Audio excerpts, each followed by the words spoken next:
Let me introduce you to Tsutomu Yamaguchi. In 1945, he was a 29-year-old engineer working for Mitsubishi. Smart, soft-spoken, and dedicated to his work. On August 6th, he was in Hiroshima on a business trip, just finishing a project. That morning, he stepped out of his office and saw a bomber flying overhead. He noticed it drop something, a small parachute. Seconds later, the sky turned white. Then came a sound, a thunderclap that seemed to tear through the fabric of the air itself. A wave of searing heat hit his face. The pressure from the blast hurled him across a field. He was around 3 kilometers from ground zero. His eardrums burst. The left side of his body was covered in burns. His vision was blurred. His body was scorched. But somehow he survived. He stumbled through the wreckage of what had been a city. Fires raged in every direction. People cried out, burned, bleeding, confused. There were no answers, only smoke and silence. Through the chaos, he found shelter in a tunnel and spent the night, shaking, injured, and trying to understand what had just happened. The next morning, still bandaged and barely able to walk, he decided to head home. Home was Nagasaki. It took him 2 days to get there. Part of the journey was on foot, part by overcrowded train. At every stop, he saw stunned faces, ash-covered strangers, towns full of rumor and disbelief. When he finally reached Nagasaki, he returned to his wife and infant son. They were safe. And despite everything, on August 9th, he reported for work.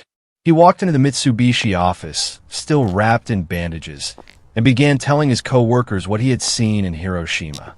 An entire city gone in a flash. But they didn't believe him. Some thought it was an exaggeration. Others assumed he was hallucinating from trauma. A single bomb couldn't destroy an entire city. That wasn't possible. And then it happened again. Another flash of light. Another shockwave. This time, over Nagasaki. It was Fat Man, the second atomic bomb. Yamaguchi was again about 3 kilometers from the epicenter. And again, he survived. This time, he was inside a reinforced building. The structure shielded him from the worst of the explosion, but the destruction outside was catastrophic. Fires roared through the city. Glass shattered. Buildings fell. The second nuclear bomb had just hit his hometown, only 3 days after the first one. His wife and child survived too, by pure chance. They had taken shelter in a reinforced air raid tunnel the day before, after hearing his account of what happened in Hiroshima. In just 72 hours, Tsutomu Yamaguchi had witnessed the power of nuclear warfare not once, but twice. For a long time, he didn't talk about it. He spent the rest of his life quietly raising a family and working. But the memories never left him. As he grew older, he began to speak out. He shared what he had seen, not out of anger, but out of a deep hope that it would never happen again.